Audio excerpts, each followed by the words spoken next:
ça venait de Occurrence. Je vous en prie, venez nous rejoindre. Alors, vous allez nous parler d'un truc assez bizarre, assez étonnant. Vous savez qu'on est ici à Culture Viande et vous allez nous parler de la filière pain. Oui. Parce qu'il est évident qu'il y a un parallèle à faire. Oui. La filière pain est aujourd'hui dans une dynamique et c'est cette dynamique dont je viens vous parler. Alors, je donne quelques chiffres avant. Juste un instant, parce que quand il dira pain, vous penserez viande. Et parce que les histoires sont comparables. Chaque Français consommait par jour, en 1900, par jour, 1 kilo de pain. Dans les années 1920, on passe à 600 grammes. 1950, 150 grammes. Aujourd'hui, 120 grammes. On est passé, 1900-2016, d'1 kilo à 120 grammes. La baguette, le prix, 4 centimes, en euros constants, 4 centimes d'euros en 54, 25 centimes en 80, 54 centimes en 92, 90 centimes aujourd'hui. Et encore, je parle de la baguette ordinaire, c'est 1,20 € pour la baguette tradie. On est passé de 4 centimes à 100 centimes en 60 ans. Voilà, juste pour les prix, pour peindre le décor économique, à vous sur la filière pain. Alors, merci Jérôme. Alors, 2 petites choses avant de commencer. Il faut juste savoir que Jérôme m'a piqué mon anti-sèche hier soir. Donc, si je m'embrouille, il ne faudra pas m'en vouloir. Ça, c'est la première chose. Et la deuxième chose, avec tout ce que j'ai entendu ce matin, je comprends que François est vraiment un grand professionnel de la communication parce que les perspectives, en fait, elles font partie du constat. Et tout ce dont on a entendu, tout ce qui a été expliqué ce matin, en fait, c'est les leviers des perspectives. Alors, en préambule de mon propos, je voulais vous donner trois exemples. Alors, je ne sais pas si vous connaissez le cronut. Le quoi, le cronut. C-R-O-N-U-T. Le cronut, c'est le mariage insensé du croissant et du donut. Et c'est Dominique Anselme qui, à New York, a inventé cette recette. Et depuis, vous avez des fans qui font la queue à 5 h du matin pour être sûrs d'avoir leur cronut quotidien. Donc, il a été assez malin parce qu'il a jugulé sa production, et donc les gens font la queue pour le cronut. Qui aurait dit, parce que c'est 2 goûts tellement spécifiques, qui aurait dit qu'en les mariant, on allait créer de l'attente chez des consommateurs? Il ouvre une boutique à Londres ce mois-ci. Deuxième exemple, on a entendu parler de la petite dosette Nespresso. Est-ce que vous savez qu'au début, Nespresso, ça n'a pas fonctionné? Ils ont essayé avec les cafés et restaurants, et en fait, ça n'a pas décollé. Donc en fait, il y a eu 3 ans où Nestlé est resté avec ses Nespresso sur le bras. Depuis 10 ans, vous connaissez le succès incroyable des petites dosettes aujourd'hui. Depuis 10 ans, il travaille sur la nouvelle machine qui vient de sortir, Vertuo, pour s'attaquer aux 60% de Français qui, au petit déjeuner, ne prennent pas d'expresso, prennent un café long. Parce qu'en fait, on est moitié pays du Nord, café long, moitié pays du Sud, expresso. Et donc, on verra si ça marche ou ça marche pas. Mais ce qui est intéressant, c'est qu'ils ont mis 10 ans à faire cette machine, parce qu'il y a tout un truc de pression, et n'étant pas ingénieur moi-même, je ne me lancerai pas dans des explications. Dernier exemple, toujours pour parler de cette nécessité d'innovation conjuguée avec des attentes de consommateurs. Quand on entend tout ce qu'on a entendu sur le plaisir, des attentes, elles n'existent pas au départ obligatoirement. Et c'est mon dernier exemple, un peu improbable.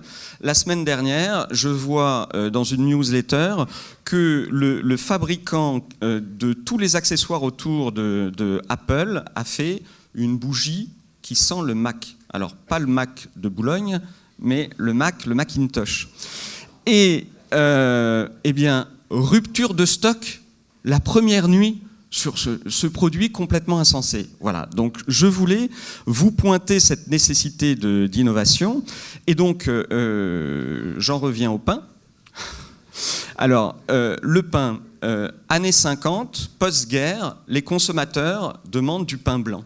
Ils ont souffert pendant la guerre, du pain rassis, du pain noir, du pain fait avec de la mauvaise farine. Et donc, il y a une forte demande sur le pain blanc. Et c'est à partir de ce moment-là, conjugué avec l'effet de industrialisation, que vous avez la baguette industrielle et dont l'apogée sera les années 70, où elle n'a plus du tout de goût, où elle est spongieuse, où vous sortez de la boulangerie, elle se casse en deux, tellement elle est mauvaise.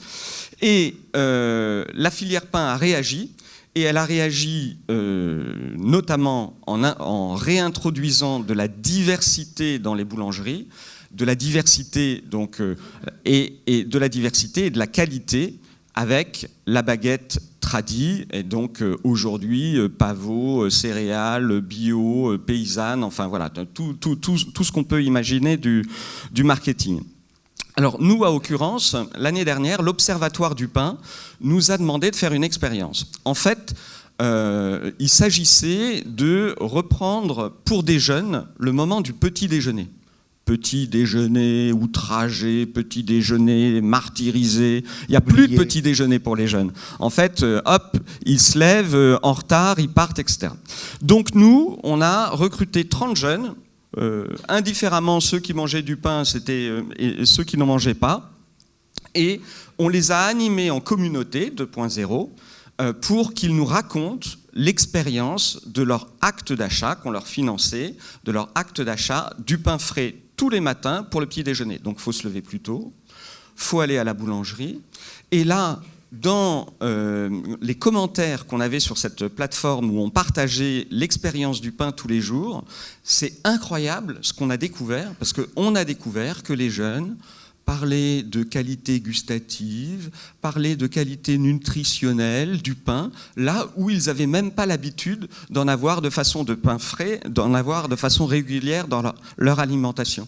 Ils ont même redécouvert le point de vente des boulangères à qui on peut parler le matin, dire « Bonjour madame ».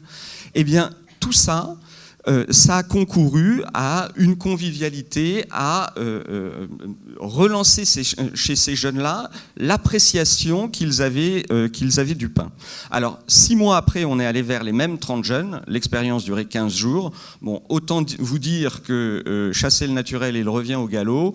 Et c'est à peu près les mêmes qui consommaient à la fin de l'expérience du pain, qui continuaient à en consommer. Mais les autres disaient, oui, mais maintenant, quand il y a une opération spéciale, j'y pense, j'y vais, je reçois un tel, je vais faire plaisir, donc je vais aller acheter du pain frais. Bon, voilà.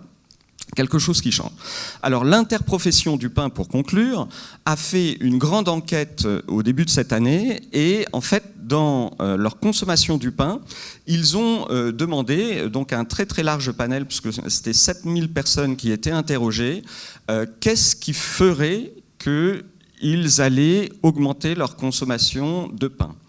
Et le premier critère, c'est évidemment, et je pense que vous en êtes tous convaincus ici, c'est évidemment la qualité. Mais alors ce qui est plus surprenant, c'est le deuxième critère. Le deuxième critère, eh bien le deuxième critère, c'est la boulangère. Non. Et si... Attendez, écoutez. La boulangère lui sourit. Oui, en fait, le deuxième critère, c'est l'attractivité du réseau de vente. Ça veut dire qu'il faut arrêter les bouchers, il faut prendre des bouchères. Alors, non, moi j'aime bien le garçon boucher avec sa cravate, je le trouve sympa aussi, et je pense qu'on peut faire de la convivialité aussi avec lui. Non, en fait, un réseau de vente, quand est-ce que c'est ouvert ? Est-ce que je peux commander ? Est-ce que je vais faire la queue ? Enfin voilà, c'est tout ça. Donc si vous ne parlez pas avec votre réseau de vente, si vous ne l'encouragez pas à bouger avec vous, eh bien je pense que en tout cas ça sera plus difficile. Je pense que les habitudes, elles se changent aussi dans l'acte de consommation, et le dernier monsieur qu'on a entendu l'a dit également. Troisième critère, le choix. Quatrième, donc que des choses qu'on a entendues ce matin. Quatrième, la transparence, la demande d'information. Oui, aujourd'hui, je suis un consomme-acteur, et quand je suis consomme-acteur, je veux savoir ce que je mange, à quoi je m'expose, où ça a été produit, comment a été évidemment traité les animaux. Moi-même, j'ai pas de problème avec la mort. Je suis chasseur. Bon, bah voilà, je l'étais pas quand j'étais petit, j'avais pas d'a priori, je m'y suis mis, c'est formidable, mais à la chasse, tout bon chasseur, bah, vous savez qu'on fait pas n'importe quoi, on respecte le gibier, voilà. Le respect, je pense que tout le monde est capable d'entendre ça. Alors, pour conclure, vraiment cette fois-ci, ces 4 tendances corroborent, en fait, occurrence accompagnent les collectives dans le cadre de communication européenne, et en fait, on évalue l'impact des campagnes de communication. 3 choses ressortent de cette analyse. La première, c'est l'expérimentation, l'expérience, on en a beaucoup entendu parler. Les campagnes qui marchent bien, c'est les campagnes où vous allez vers le consommateur et vous le rendez acteur d'un moment de test, d'une recette, quelque chose. Deuxième chose, le bras armé du réseau de distribution, donc on y revient encore. Et dernière chose, plus étonnante, mais les opérations qui marchent bien, bah c'est les opérations 2.0, c'est celles qui sont relayées sur les médias sociaux. Donc, si vous souhaitez aujourd'hui rajeunir les consommateurs de la filière viande, il va falloir aller les chercher là où ils sont, et c'est sur les médias sociaux. Et j'ai une brillante oratrice qui m'a précédé, qui a bien enfoncé le clou. Voilà, merci à vous. Merci. Pierre, juste une question.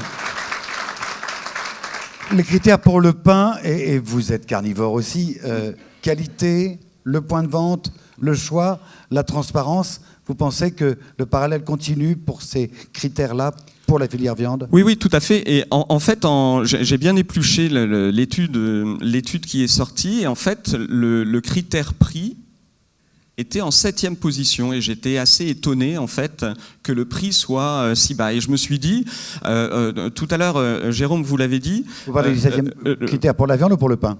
Là, c'était pour le pain. Pour le pain. Et vous l'avez dit tout à l'heure, en fait, et j'ai oublié de le redire, mais le coût de baguette tradition magique, c'est quoi ? C'est la rentabilité. À peu près pour les mêmes ingrédients, pour le même temps de cuisson, la même fabrication, je me mets 20% de plus de marge. Donc, non, le diagramme n'est pas le même quand même. Hein. Pour faire une baguette tradie, on ne la laisse pas 2 heures. Oui. Bon, Jérôme, vous êtes vraiment un bon journaliste. Non. J'ai des copains boulangers, c'est tout. Merci beaucoup Pierre.